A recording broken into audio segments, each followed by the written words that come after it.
Alliance Churches of the Philippines, I now declare John and Bea as newly wedded husband and wife. In the name of the Father, and of the Son, and the Holy Spirit, what God has joined together, let no man put asunder. Palakpakan kayo.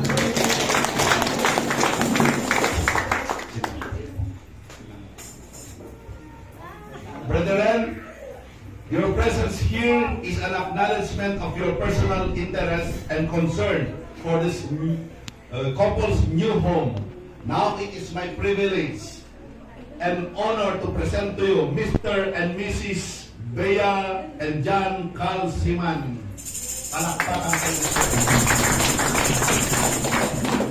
Mabalimon, bro, nga ikis the first legal kiss. Okay, ang request na bigyan na tinikod 5 minutes. Count kayo maron.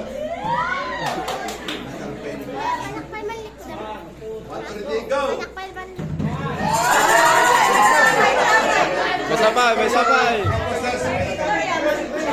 Iya mabinsan na kita, Victoria.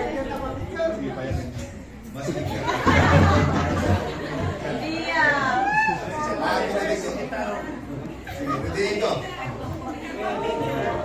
Aduh, umapal.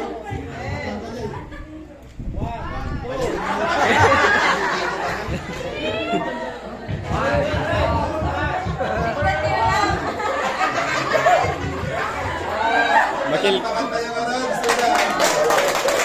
Congratulations, John and Bea. Congratulations.